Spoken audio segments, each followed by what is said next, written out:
ve si funciona con el...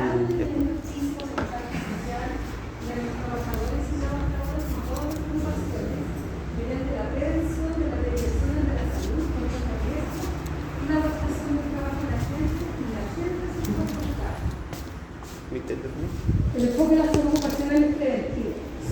Más que proteger a las personas, es generar un ambiente de trabajo que no cause daño en la salud de las personas. ¿Ya? Y en general se compone de varias disciplinas, como la revisión de riesgos, que es además una profesión en sí, la toxicología ocupacional, la ergonomía, la epidemiología ocupacional y la medicina del trabajo, que he referido fundamentalmente a la enfermedad profesional. Bueno, un poco de historia, la vamos a mostrar. ¿Recuerdan cuál es la tasa de mortalidad infantil a principios del siglo XX? Más de 250, como 300 por mil, que era una de las más altas del mundo. Bueno, el problema de salud pública que había en nuestro país era global, o sea, no era solamente la tasa de mortalidad infantil, una baja esperanza de vida y otras cosas que veremos en la clase más adelante. Y pasaba lo mismo con esto. Tenemos la cifra de accidentes de trabajo más alta del mundo, habiendo alcanzado cerca de 50.000 por año, determinando invalidez total permanente del 0,4% y la invalidez total y transitoria 3,1%, la invalidez 96%. Los estudios nos demuestran que el porcentaje de mineros con silicosis, o sea, de cada 100 personas que trabajaban en minería, 32 tenían silicosis, lo que es impresionante, ¿cierto? Bueno, esto es una discusión que hubo en el Congreso cuando se empieza a legislar sobre la ley, los primeros indicios de la ley que protege a los trabajadores y trabajadoras, que es el seguro para prevenir los accidentes y las enfermedades profesionales. Bueno, hay películas, series, de todo, de la época del salitre, las cuales no existía ningún tipo de condición preventiva, nada, ni siquiera había jornadas de trabajo. No había, como pueden ver, ningún tipo de protección. Pero la otra característica es que las familias vivían al lado. ¿Se acuerdan de la historia de las salitreras, María Elena y otras? Sí. Entonces ahí pasa lo mismo, pues condiciones de hacinamiento, la mortalidad infantil, materna, por las malas condiciones, las precarias condiciones de higiene. Y la historia sigue, la minería de carbón cerró hace poquitas décadas, ¿no? Y esto producía otra enfermedad parecida a la silicosis, que es todas son neumoconiosas. Antracosis. La antracosis, que es por el carbón, que era también altísima. ¿Han leído o visto la película, la historia de la minería del carbón, cuando mandaban un pajarito, un canario, si no volvía porque había gas grisú? El gas grisú ha sido sulfídrico, que mata inmediato a las personas porque es muy irritante, se cierra la vía respiratoria y se muere. Entonces, esa es la época de la minería del carbón y una lamentable historia en nuestro país, que es el trabajo infantil, que ya está prohibido y que están acá. De hecho hay un libro muy bonito que es la historia del vidrio, la industria del vidrio, que usaba muchos niños pequeños para trabajar en eso. Y la otra enfermedad que tenían eran las rodillas, porque los túneles eran muy bajitos y los trabajadores estaban hincados. Y ahí trabajaban muchos niños, puesto que las minas eran bajitas, entonces los papás iban con los niños a trabajar en la minería del carbón. Como vimos en la primera parte, en la primera clase, que hay distintas etapas en la historia de la salud pública.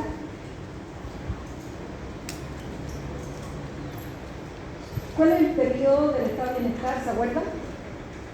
¿A qué periodo de la salud pública le llamamos el periodo o la etapa de bienestar? Desde el 52. Cuando se crea el Sistema Nacional de... Bien. Ya, un poco de historia, pero en resumen, no que se tenga que aprender esto. Pero todo esto parte del seguro obrero obligatorio en el año 24, después parte de la caja de accidentes del trabajo, que finalmente pasaron a ser las mutuales y el ISL. Este es un hito muy importante. El mismo año que se promulgó el Código Sanitario, se promulga la ley 16744, que es el seguro social contra riesgos de accidentes del trabajo y enfermedad profesional. Y otro hito, en el 2016, la política nacional de seguridad y salud en el trabajo. ¿Ya? Y ahí está un poco la historia. Está el primer código sanitario, en el año 24, ¿se acuerdan? El Ministerio de Higiene, Asistencia y Previsión Social, el Ministerio de Salud y el Ministerio de Trabajo era uno solo en esa época. El Sistema Nacional de Salud, las mutuales, el Código Sanitario. Ya. Se genera en el año 2016, se firma la política nacional y después se genera un proceso ocupacional, de salud y seguridad en el trabajo.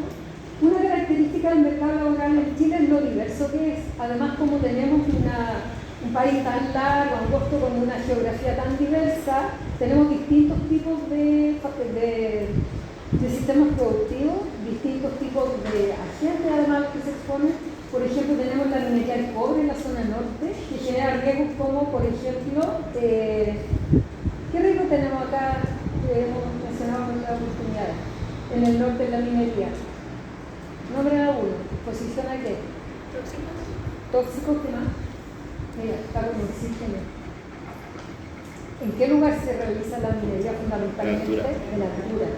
Tenemos la agricultura extensa, incluso hasta en Punta Arenas hay algún grado de agricultura en Puerto Natales, pero la agricultura es casi en todo nuestro país. La salmonera en el sur, en el norte hay otro tipo de cultivo, la construcción también es transversal, el buceo, tenemos una larga costa en que hay buzos, la industrialización, que antiguamente era bastante arcaica y ahora hay procesos que están bastante digitalizados. Pasamos alrededor de 2 veces nuestra vida en el trabajo. Por lo tanto, los riesgos del trabajo son muy gravitantes para nuestra salud. Y además no es solo una fuente de ingresos, recuerda los determinantes sociales. Tiene que ver con el ingreso, también mejoran mis posibilidades de educación, está todo concatenado, pero también fundamentalmente genera la posibilidad de cómo son mis relaciones sociales. Cuando yo pierdo el trabajo es bastante angustiante para las personas y el trabajo significa bienestar social también, una fuente de reconocimiento de los demás. El trabajo tiene mucho significado en las personas. La salud ocupacional tiene como objetivo contribuir a la salud de trabajadores y trabajadoras, de esta forma aporta también a la economía del desarrollo. La seguridad y salud en el trabajo tiene una poderosa capacidad para mitigar inequidades. Es una meta clave de uno de los objetivos de desarrollo sostenible. ¿Cuál es el contexto del trabajo en Chile?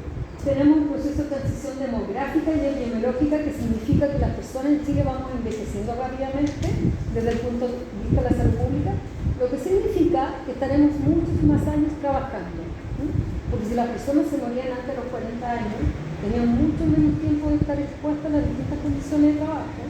Y también, si pensamos que, por ejemplo, para un cáncer ocupacional por un agente, se demoran varios años para que el cáncer se manifieste. Si yo alcanzo a estar 10 años o 20 años trabajando, ni siquiera alcanzan a manifestarse esas patologías. También las personas ingresan al mercado laboral un poco después que antes, puesto que ahora estudia a nivel superior, mucho más antes. Con puras patologías tradicionales, porque todavía tenemos silicosis y sordos profesionales, y emergentes, como el COVID para el personal de salud y otras que van apareciendo siempre, la gripe aviar, otras. El cambio en el perfil productivo, de generar los sectores productivos, hasta las minerías, servicios, etc. Tenemos alrededor de un 30% de trabajadores que trabajan, que aportan a la economía, pero que están completamente desprotegidos. Las industrias grandes, las mineras grandes, tienen contratistas, subcontratistas y subcontratistas. Entonces está muy tercerizado el trabajo en Chile. Entonces cuando hay un accidente cuesta seguir, quién es el responsable de esto.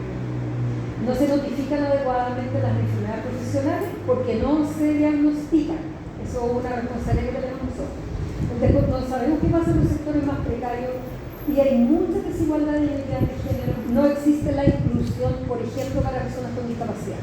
Existen algunas normas, existe cuando la empresa licita, ganan un puntaje si tienen personas con discapacidad, pero en la práctica es súper difícil lograr incorporarse al mercado de trabajo. Cuando lo logran es con sueldos bastante bajos, muy discriminatorio.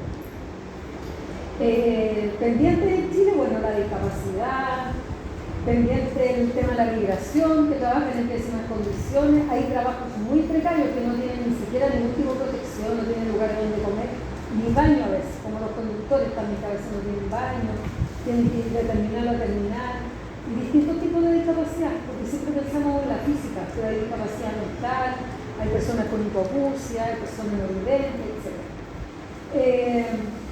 Alrededor, cerca de 6 millones trabajan en otro país, ¿ya? Y de ellos los protegidos son el 70%. Las mujeres tienen un porcentaje, representan el 41% de la fuerza de trabajo y los hombres casi el 60%. Pero de cuántas mujeres trabajan, menos de la mitad trabaja y de los hombres trabajan más del 70%. Y hay muchas desigualdades. Por ejemplo, las empresas grandes que tienen más promedio de ingresos por trabajador, la mayoría cotizan mutual, fundamentalmente las empresas chiquititas, en que los trabajadores ganan menos, tienen más precariedad, cotiza la mayoría en el Instituto de Seguridad Laboral, que es del Estado. Otra inequidad es que la mayor cantidad de accidentes graves fatales ocurren en las pequeñas empresas con 1 a 10 trabajadores, que en general son las que trabajan en peores condiciones, las más pobres, las que están menos protegidas. Otro tema, el género, diversidad de trabajo que enfrentan las mujeres, que hoy día es bastante diverso. De hecho, hay mujeres en minería, que hasta hace unos años habían sectores de la economía donde no había mujeres, como la construcción, por ejemplo, y la minería, pero fundamentalmente laboran en servicios como educación, casa particular, salud, y bueno, muchas trabajadoras de casa particular, y la informalidad, que es mucho mayor en las mujeres que en hombres. Algunas desigualdades y inequidades de género que algo las mencioné, pero quizás recordar que existe feminización de los rubros de la economía peor remunerada, servicios, por ejemplo, efecto en el acceso a la seguridad social, como la jubilación, los subsidios por incapacidad laboral, la licencia médica en promedio le pagan mucho menos a las mujeres. Y nuestros reportes de la brecha de género, que son bastante malos. ¿Qué es la división sexual del trabajo? Algo lo vimos, pero es la segmentación que se produce porque difieren en la situación laboral, en el tipo de ocupación, en la jerarquía de la empresa y en las tareas asignadas. Y todas esas condiciones expresan la reproducción de la división sexual del trabajo en la sociedad. Un ejemplo es la exposición diferenciada a riesgos laborales y su impacto en la salud. Entonces, esto es poco habitual, pero hoy día sí tenemos mujeres que son albañiles. A mí me ha tocado tener mujeres que trabajan en la construcción con carretilla, albañil, literal. También hay dos mujeres que hacen trabajos típicamente masculinos, como ella estaba conduciendo un camión. Esto es la minería, o otros tipos de trabajo. Pero están ingresando a todos los tipos de riesgos, digamos. Entonces ahora cuando vemos una mujer en construcción, podemos pensar que también podría tener una sordera ocupacional o una psicosis, que esto no se ocurre, lo que hace 20 años no ocurre. Bueno, estos son la proporción de hombres y mujeres según la actividad económica. Este es el grupo menos remunerado y donde hay más mujeres, y este es el grupo con mayor remuneración donde hay menos mujeres. Efecto diferenciado en la salud de las personas. Podemos decir que fundamentalmente, en resumen, los hombres se accidentan más y las mujeres se enferman más. Estamos hablando de accidentes laborales y enfermedades profesionales, ¿ya? Ejemplo, tasas de trabajo y de trayecto. Accidentes del trabajo, 3,7 accidentes por cada 100 trabajadores, 3,7%. Hombres, 2,8%, mujeres. Los accidentes de trayecto es al revés. Las mujeres tienen más accidentes de trayecto. Cuando hablamos de los días perdidos, ¿quién tiene más días perdidos por licencia laboral? ¿Hombres o mujeres? ¿Qué creen? ¿Quién tiene más días perdidos por licencia? ¿Quién más? Promedio de días perdidos por accidente de trabajo y de trayecto. Por accidente de trabajo, el promedio de días en hombres es 22,2 versus 15, y por accidente de trabajo, 31 versus 21,1. Considerando que igual las mujeres tienen más accidentes de trayecto, igual tienen menos días de licencia. Por ejemplo, yo, como soy trabajadora, ustedes son pilotos, y no puedo accidentar aquí, o sea, con las mujeres de la escala, es un accidente de trabajo, ¿es cierto? Con ocasión del trabajo, porque accidente de trabajo sería que me pasara algo específicamente lo que yo hago. Pero si voy de aquí de la U a mi casa y en el camino tengo un accidente, me caigo en la micro, choco en el auto, ese es un accidente de trayecto. Que no es lo mismo si yo soy conductor de camión y choco. Ese es un accidente de trabajo, puesto que yo soy conductor de camión. El de trabajo es del trabajo al lugar donde pernocto, que es la casa habitación. De trayecto. Que es difícil controlarlo porque eso no depende mucho de la empresa. Entonces, claro, sí. ¿Y por qué se accidentarán más las mujeres los accidentes de trayecto? Tarea para la mujer. Piensen. ¿Cuál es su teoría? Ya. Otras diferencias. Las mutuales reconocen poco la enfermedad profesional. ejemplo, en la musculoesquelética, a los hombres le reconocen el 91%, perdón, al revés, a los hombres le reconocen un 9%, el 91% restante no lo reconoce, y a las mujeres un 2%. En salud mental, 20, 22, estamos parecidos, en la dermatológica, en la audiológica, en la respiratoria, no son reconocidas de igual forma en hombres y en mujeres las distintas enfermedades. Ahí también hay un patrón un poco asimétrico. Estas son las enfermedades profesionales, lo otro eran accidentes. 46% de enfermedades profesionales en hombres, 54 en mujeres. Esto es porcentaje, ¿se acuerdan? Medida relativa, porcentaje del total, ¿qué porcentaje son las enfermedades de los hombres? Y esto es la tasa de todas las mujeres que trabajan. ¿Cuántas tienen una enfermedad? 0,19 por cada 100 y 0,10 en los hombres. O sea, son muchas más enfermedades profesionales en las mujeres, mirado de cualquiera de las dos maneras. De que se enferman los hombres y las mujeres se enferman en primer lugar de salud mental, después enfermedades de la piel, trastorno musculoesquelético, en tercer lugar, ya con las tres primeras de baja. Y los hombres que se enferman también de salud mental, pero son un 43%. Segundo el trastorno musculoesquelético, pero mucho más, y principalmente ¿de qué? Del lumbago. Y las audiológicas son el tercer lugar, es decir, hay mucha más sordera ocupacional en hombres que en mujeres. Y después también tenemos la dermatológica y la respiratoria. Si sumamos a todos y hablamos de los trabajadores en general, los principales tres diagnósticos son salud mental, trastorno musculoesquelético y la enfermedad de la piel. ¿Cuáles son las funciones del sistema de salud? Y esto sí lo preguntan siempre en una vez.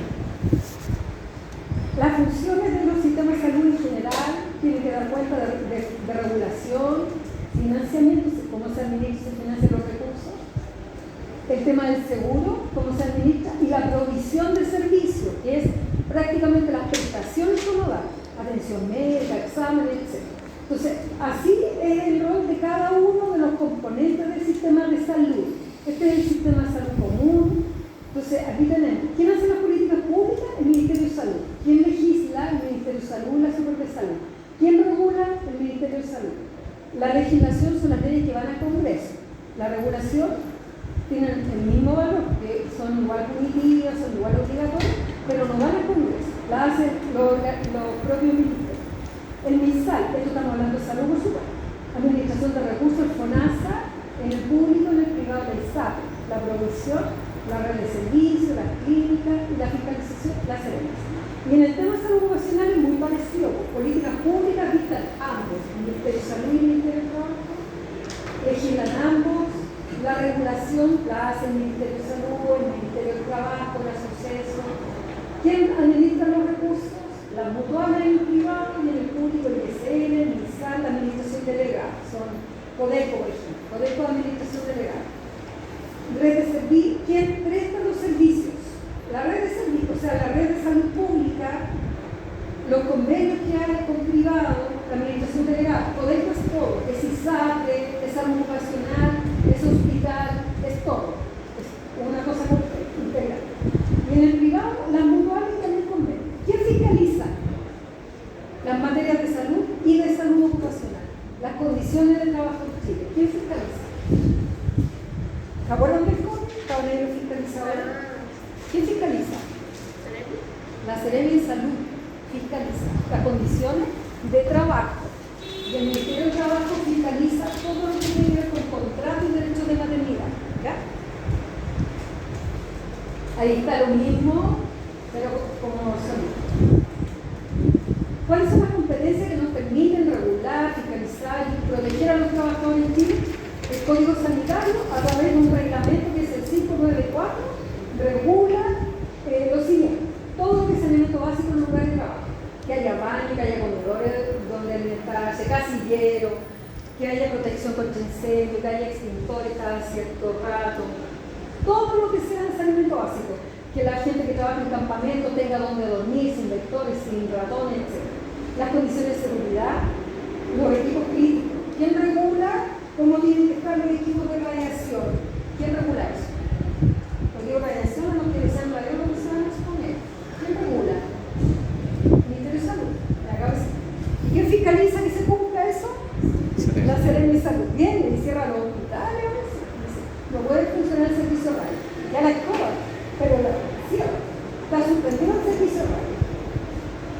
También se regula la contaminación ambiental, los agentes químicos, físicos como la radiación, ruido, y también los indicadores biológicos, cuando se toma examen de sangre de plomo, el dosímetro se mide cuando están expuestos a radiación, distintos indicadores biológicos, plomo, sangre, etc. Y lo otro muy importante es la ley 16744, que establece la administración financiera, la reglamentación, dice que salud reglamenta eso, y dice que salud fiscaliza también. Y después tenemos la ley de autoridad sanitaria, que dice qué es lo que hace cada componente del sector, y establece en más detalle lo que se fiscaliza. Esto es importante. ¿Qué establece la ley 16744? Que a diferencia del sistema de enfermedad común, este sistema es universal, es para todos los trabajadores, mientras estén contratados, pero también para los honorarios que tienen que cotizar ahora. Es integral, es decir, cubre todas las prestaciones que se requieran. Unidad significa que todos están en el mismo sistema, es solidario. El empleador paga por sus trabajadores, no el trabajador. Ya. Yo, por ejemplo, a mí me paga la universidad un 0,9% de mi sueldo, paga una mutual para que yo esté protegido. No va de mi bolsillo, se calcula en base a mi sueldo. Y si yo gano bastante más, por ejemplo, que no sé, la señora Lacero, pero los derechos son iguales para todos. Entonces es solidario. Yo contribuyo más al sistema. Todos tenemos los mismos derechos. Y existe un principio de igualdad, equidad, uniformidad. Son los principios maravillosos que rigen la seguridad social en el mundo, pero no se cumplen mucho. El trabajador no paga nada, sino que el empleador paga. Se lo mueve de acuerdo al sueldo del trabajador. Y por eso decía que los sueldos más altos cotizan en las mutuales, pero porque los empleadores tienen empresas más grandes y personas con más sueldo. ¿Qué protege? Nunca a las familias. Cuando le pregunté, ¿protege a las familias? No protege a las familias, solo a los trabajadores. ¿Ya? Protege a los trabajadores por cuenta ajena, quiere decir que soy asalariada, que tengo un contrato, que tengo un patrón. Cualquier labor que ejecute, los funcionarios públicos de la administración civil del Estado, los estudiantes que deben ejecutar trabajo que signifiquen una fuente de ingreso para el plantel, no los alumnos de práctica, por ejemplo, de un colegio técnico que van a trabajar en una empresa y le pagan al colegio, los trabajadores independientes y los familiares y ustedes. Todos los estudiantes por los accidentes que sufren a causa por ocasión de sus estudios o en la realización de su práctica profesional. Si ustedes van a su casa, lo mismo que me pasaría a mí, y se accidentan en el camino, están protegidos.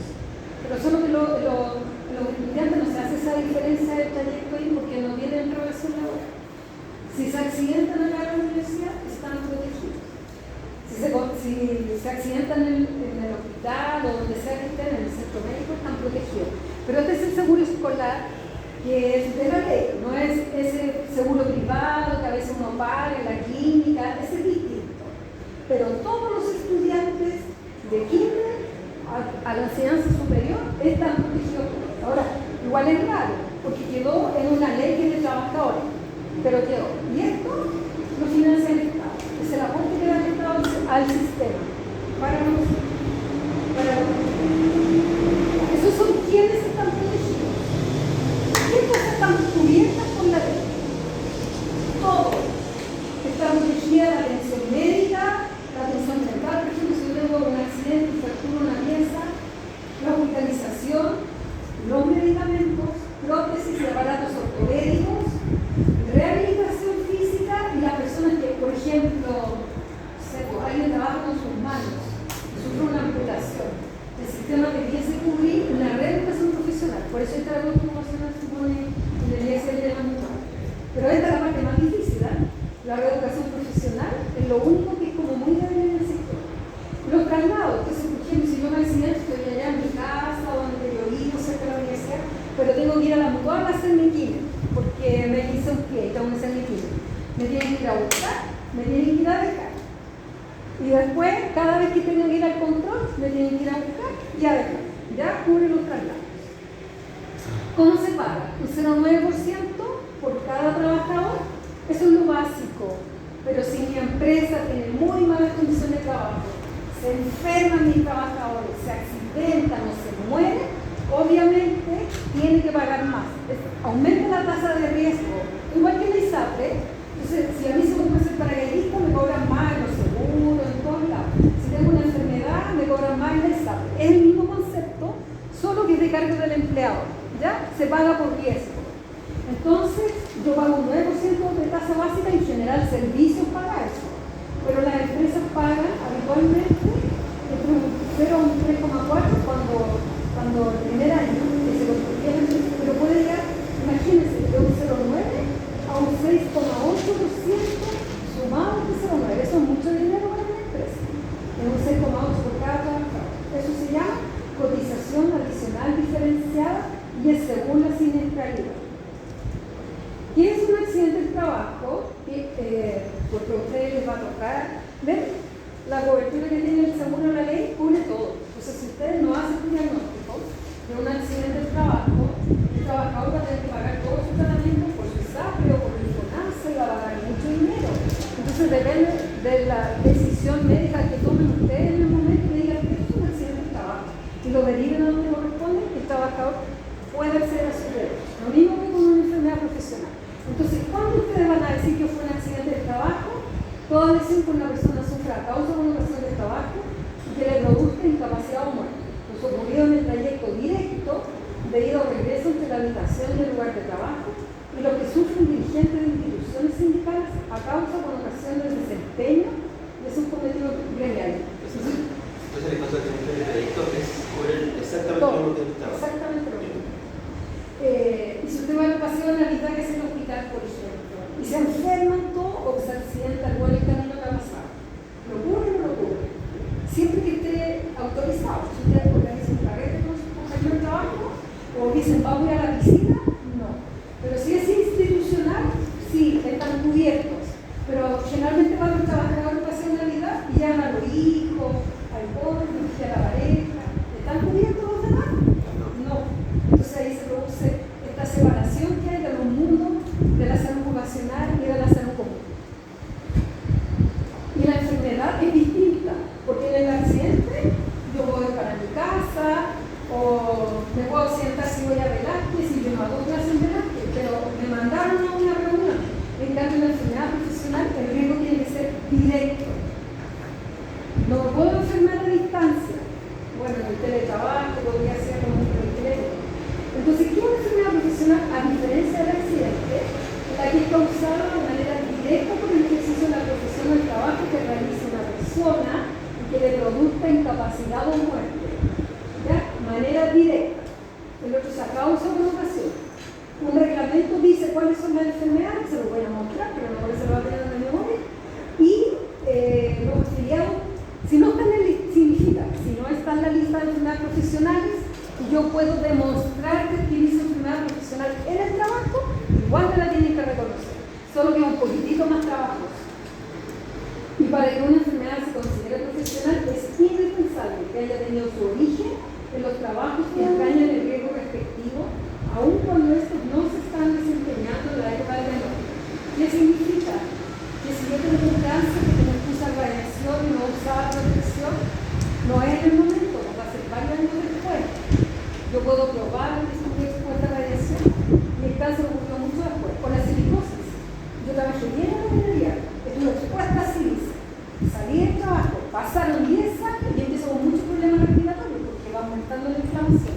Me hacen una radiografía, tengo silicosis, pero ya no trabajo en la minera. ¿Estoy cubierta? Sí, aunque haya terminado mi relación laboral. Hay muchos riesgos ocupacionales. Básicamente todo lo que está en el ambiente laboral podría ser un riesgo. Ustedes en este riesgo tendrían que revisar todos los riesgos que hay y tomar las medidas preventivas. Y en general son grandes grupos, lo químico, lo físico, lo biológico, económico y psicosocial. ¿A cuáles creen ustedes que el personal de salud está expuesto de estos? ¿Ah? Ya, bien. ¿Tienen exposición a químicos? ¿A físicos? ¿A biológicos? ¿A ergonómicos?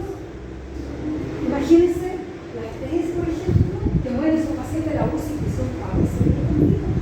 Imagínense con el COVID, que tenían que mover, imagínense. Pero también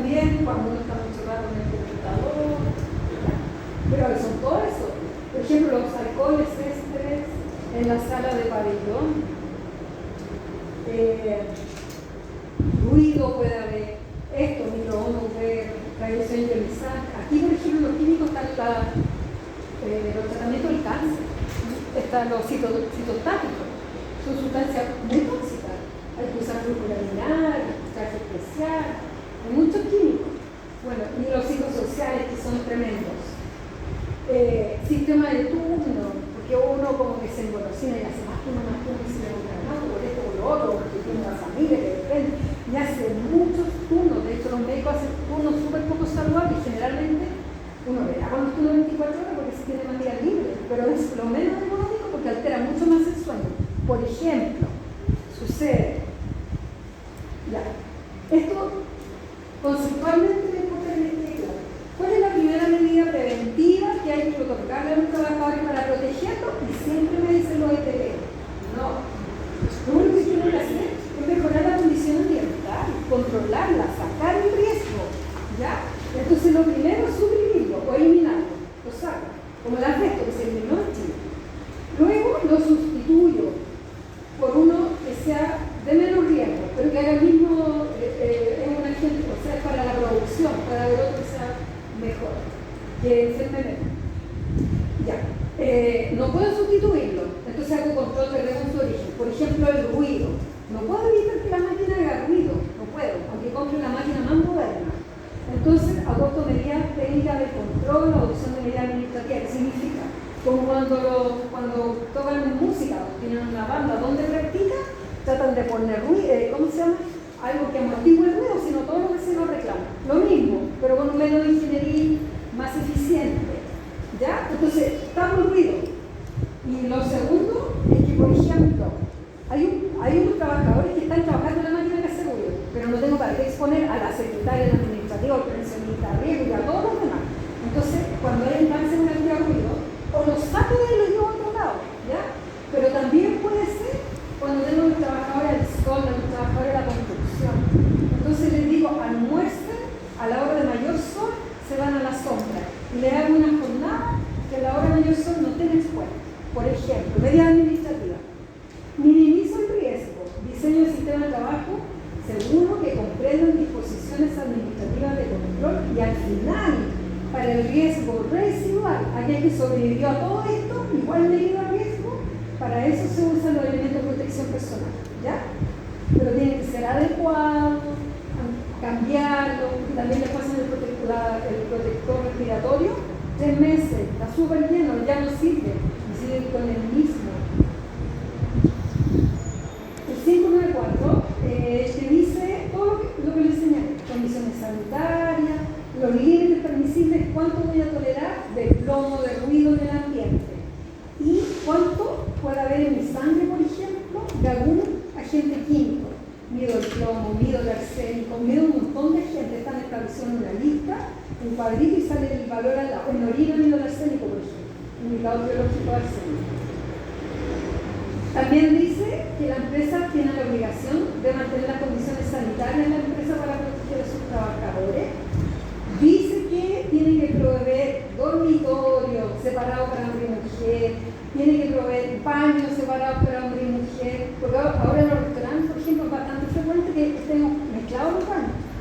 Aún para la ley de trabajo tienen que estar separados. Protección a los trabajadores contra la inclemencia del tiempo. Entonces, si yo trabajo a pleno frío, me tienen que dar ropa térmica. O si trabajo en los patios donde están los refrigeradores, me tienen que dar una ropa especial. Es obligación del empleador, ¿ya? Preocuparse de las condiciones térmicas. Para las personas que trabajan en el aire libre, es obligación de la empresa proveer filtro solar, el gorro legionario y todo aquello que requiera para proteger la piel de la exposición al sol, porque produce cáncer. Bueno, todas estas cosas establecen los valores de todos los agentes, ¿ya?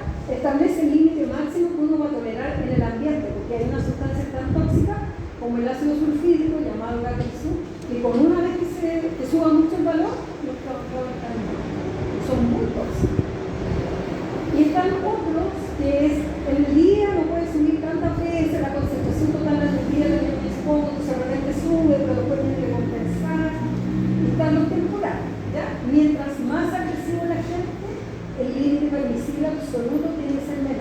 normalmente estos trabajadores tienen que usar respiración autónoma, es decir, tienen que usar todo ese trajecito con oxígeno para poder hacer la labor. Ya, y está el decreto donde está el listado de agentes y donde dice que en la CONPIEL, por ejemplo, los médicos establecen si hay invalidez. Eso es una responsabilidad nuestra, médico legal. Pero también que nosotros hacemos diagnóstico médico, solo los médicos hacen diagnóstico médico, por lo tanto, decir que tiene una silicosis y que es profesional también a rol del médico. ¿Ya? ¿Y cuáles son las enfermedades profesionales? Un montón. Porque la verdad, hay pocas enfermedades que son solamente profesionales. Por ejemplo, la silicosis. Es raro que yo viva en una casa que tenga tantos silicosis, tendría que vivir al lado de una cantera, básicamente. De lo contrario, lo más probable es que un trabajador. Pero un trastorno musculoesquelético es enfermedad común o laboral, va a depender en qué trabaja. No son las mismas enfermedades. Entonces tenemos la intoxicación, la dermatosis, los cánceres, neumoniosis, que son todas esas. La bronquitis, el asma, por ejemplo, de las personas que se exponen a la harina de trigo, que son los panaderos, hay alta asma bronquial ahí, y a la gente que trabaja en cuanto a algunos químicos. Y hay un montón de gente que produce el asma, pero esos son los dos más frecuentes. ¿Cuál es el problema? Si yo no le diagnostico que el asma es profesional, le sigo dando inhalador, le reporto COVID, le pruebo no tiene inhalador, pruebo no se me escucha. Hasta que le pregunto, ¿y qué pasa en panadería? No se le va a pasar el asma, hasta que lo saque, controle los riesgos. Y ahí lo vamos a tener en la sala aérea, crónicamente. Ya, todas esas enfermedades, lesiones del sistema nervioso, lesiones del órgano del movimiento, aquí están todas las tendinitis, las que son laborales. La neurosis profesional, que ya no existe ese concepto de la DSM-3, pero como esto está tan antiguo, que era muy difícil cambiar. Así que quedó así, pero se refiere a trastorno de adaptación, ansiedad, depresión reactiva, trastorno, dolor crónico, por ejemplo, amputación, el miembro fantasma, dolor crónico, que le puede durar el resto de la vida. Eso tiene que hacerse cargo la mutual, darle lo analgésico, darle tratamiento. O porque tuvo una lesión en la espalda, se cortó un nervio y sigue con dolor crónico. Ahí, viste, ya. La laringitis de los profesores en general, los profesores de educación física, muchas enfermedades infectocontagiosas, otros agentes biológicos, enfermedad por exposición aguda crónica, altura geográfica, descompresión inadecuada, que son los buzos, y todas estas enfermedades. Un segundo.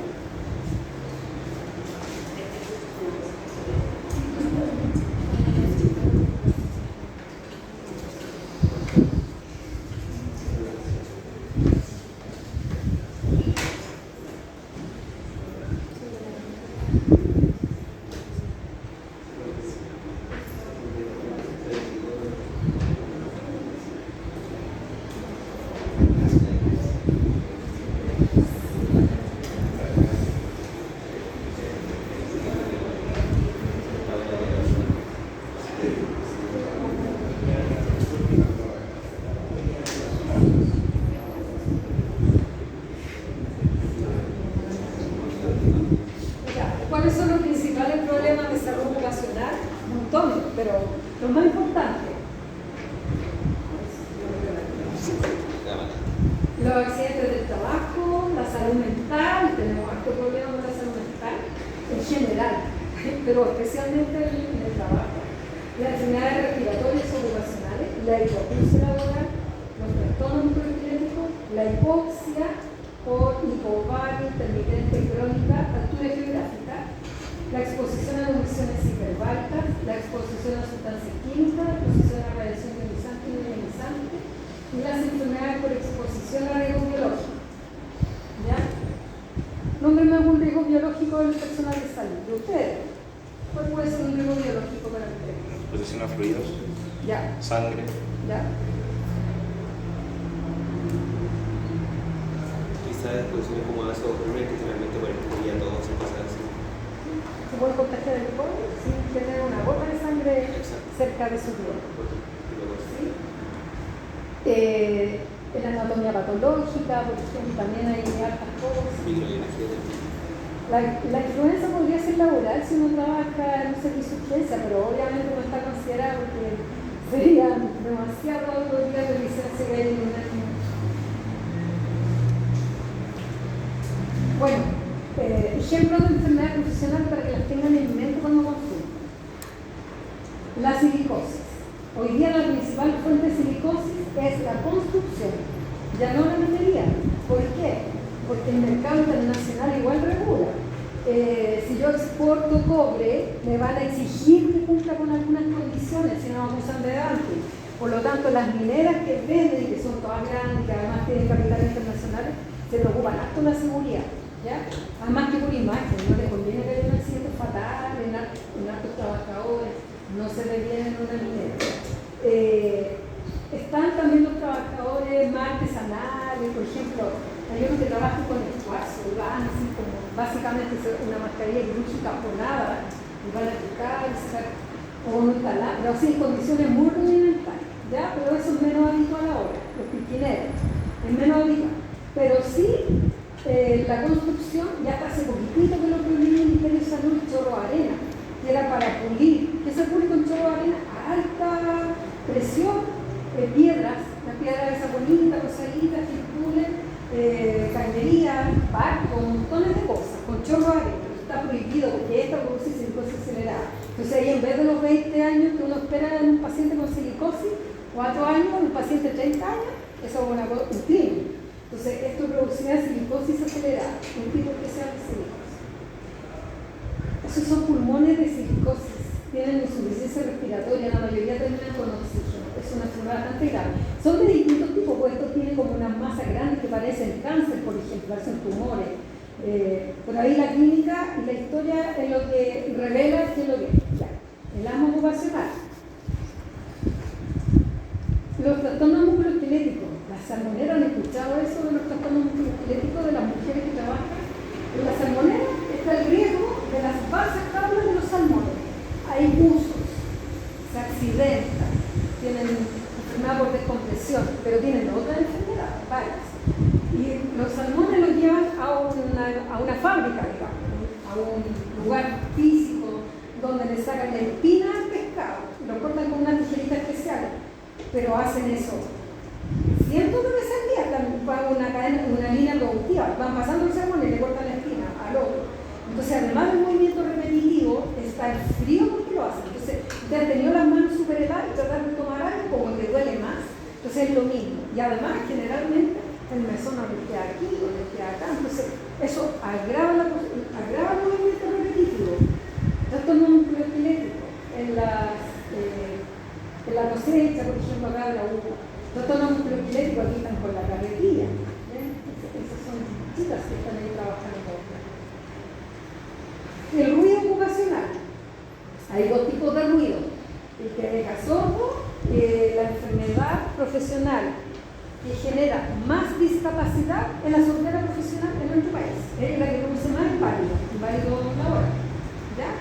Porque es una enfermedad irreversible. O sea, si yo estoy un poquito sordo, nunca se va a recuperar. Por lo tanto, lo que genera más inválidos. Y las otras tres que le nombré son las enfermedades. La otra es no tan común, pero es invalidante. Y el otro es el ruido que desconcentra, que altera, que irrita, que duele la cabeza, ¿ya? Que no deja sordo, pero produce otros problemas. La exposición a riesgos psicosociales. Estos son trabajadores de la salud de la época del COVID.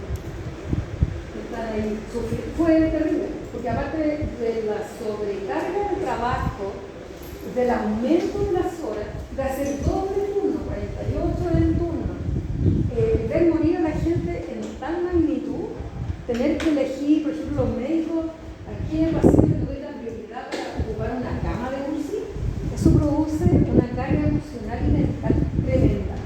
Entonces, es más que sonar, y además están todos los otros riesgos que aparecen en la sobrecarga de trabajo, malas relaciones, la jefatura autoritaria, hartas otras cosas. Y lo otro es el tipo de trabajo, por ejemplo, riesgo psicosocial para una persona, un médico que trabaja en oncología pediátrica. Hay una tremenda carga mental, ¿ya? Emocional. Para el que conduce el metro, cuando se tira una persona, imagínense la carga mental, o sea, si él se equivoca, o para los de las torres de control de los aviones, si se equivocan, genera la muerte de muchas personas. Eso produce mucha carga mental. Ya hay distintos tipos de factores psicosociales. la exposición a agentes químicos de diversas naturaleza. Esto produce muertes, solo que entran a la alcantarilla o a las fosas sépticas a limpiarlas. Y ahí, en los espacios confinados, se genera, ¿qué cosa? Lo había mencionado, lo mismo que la minería de carbón, que se genera en los espacios confinados, donde hay productos orgánicos, ¿qué se genera? Ácido sulfídrico. Entonces, ¿qué pasa? El trabajador se ve que está con su máscara respiratoria y viene que ir con un equipito atrás con oxígeno. Entra sin eso, o se le echa el dedo o lo que sea. Baja, hay una emanación de ácido sulfídrico, cae muerto, literal. Ahí. Llega el otro trabajador para rescatar a su compañero. Sin nada se mete, cae muerto. Y así. Entonces, eso ha pasado muchas veces. Hace pocos años, en una viña que estaba limpiando la fosa séptica, murieron 3 trabajadores. Lo mismo, cayó el primero, cayó el segundo y el tercero. El papá, el hijo y el otro trabajador. En la clínica San Cristóbal, una que está en Luis Pasteur en Itapura, que trabaja con el hígado un neurólogo. Y también estaba limpiando la fosa séptica el trabajador que estaba encargado de eso y se desmayó. Y el trabajador que era como el conserje, así como el típico que ya, no sé, por 20 años en la clínica, que le hacía favores a todos, que todo el mundo lo quería, vio eso y fue a ayudarlo y también falleció. El otro era un trabajador externo y él era el trabajador de la clínica. Entonces esto, y siempre es así, como más de uno, porque es como inevitable que el otro lo socorra. Sin oxígeno no se puede entrar. Los plaguicidas, acuérdense, Narita, hay mucha intoxicación con plaguicida, el arsénico, que es natural, pero en esta cantidad que produce irritación, generalmente más bien laboral, porque se requiere más concentración. En cambio, para el cáncer, basta con poquito, pero harto tiempo. Este es un diagnóstico diferencial. ¿Han escuchado que agentes pueden producir perforación del tabique nasal? Bueno, ahí dice arsénico, por ejemplo, el arsénico. ¿Qué más puede producir perforación del tabique nasal? La cocaína. Entonces, si tienen un paciente en la urgencia con perforación del tabique nasal, puede ser cocaína o puede ser arsénico. Pregúntenle qué hace. El que tiene cocaína generalmente llega medio infartado. Habitualmente por eso no es suficiente. Porque están taquicárdico, desesperado y se mueren de infarto. Causa frecuente de infarto en pacientes jóvenes la cocaína.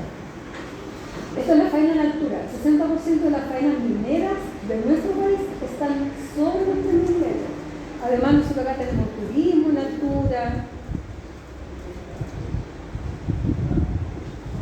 que no vamos a ver en detalle, pero produce mal de altura, puede ser crónico o agudo.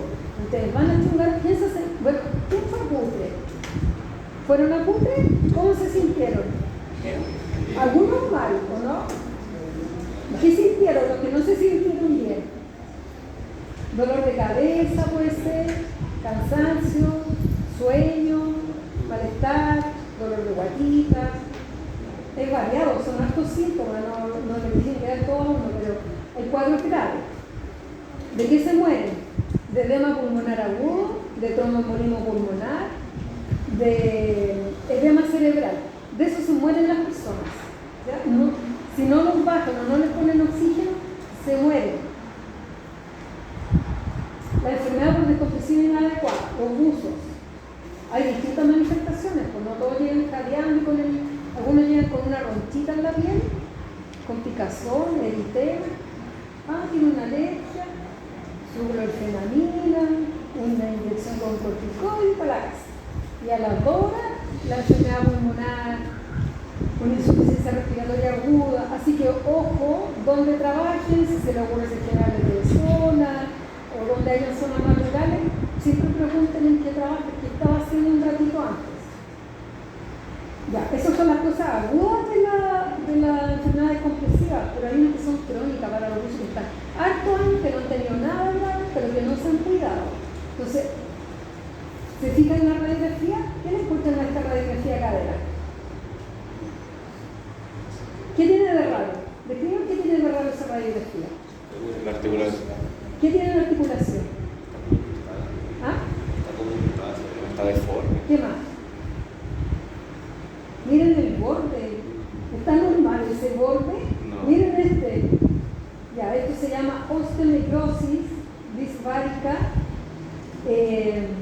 Porque hay otra que se produce por una infección, por una artritis séptica. Esta es por la exposición a la condición de hipoherparia, ¿ya? El barotrauma pulmonar. ¿Qué tiene de raro este pulmón? ¿Qué le encuentran de raro esa radiografía? Está negra. Está negra. Tiene mucho... Se reventaron su alveolo, esa persona se va a morir. Como es muy difícil rescatar eso. Está muy... Es una gran bola de aire. Ya, desafío, diagnosticarla para nosotros, diagnosticar la enfermedad profesional y derivarlo cuando corresponde.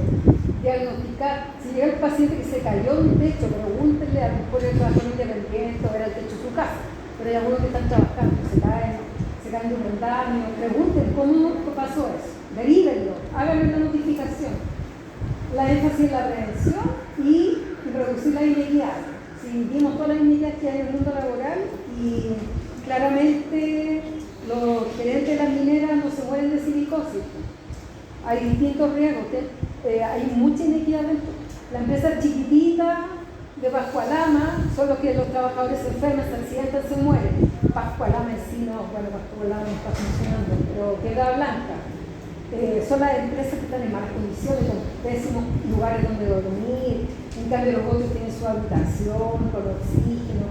Hay muchos tipos de inequidad en el mundo laboral. Otra cosa es que lamentablemente tenemos separadas las cosas. Pues yo puedo tener una tendinitis, hoy día un síndrome de túnel carpiano, porque trabajo, la señora Laceo, no sé, alguien, que yo puedo asociarlo con algo laboral, pero también puede ser por alguna actividad que yo hago en mi casa, que no es laboral. Entonces, en un caso estoy completamente protegido y en el otro no tengo derecho a nada. Entonces, esa división genera también complicación para uno hombre. Y lo otro es que todo lo que es pensiones también es otro sistema distinto. Entonces, yo puedo tener una pensión porque me accidenté en un enfermedad de trabajo, o por el sistema de pensiones de la AFP, pagan distintos criterios médicos. Un paciente puede tener una enfermedad exactamente igual, y a uno le dan menos pensión, el otro más. Es muy desagregado, ¿ya? Entonces el concepto es disminuir la desigualdad en salud. Emparejar la cancha. Ya eso. No sé. Ay, pensé que me iba a atrasar más. El video lo tienen que ver, pero es cortito. Pero es tener una miradita en la casa. Y el taller ya lo subí. Está para que lo miren. Hay unos casos clínicos, pero como son varios grupos, nos vamos a distribuir un caso clínico por grupo, o dos, pues, ¿ya? Son 6 casos clínicos. Y hay 3 preguntas previas que tienen que ver no me pongo el cargo de lo hacemos aquí entre todos. Son de medicina, es medicina.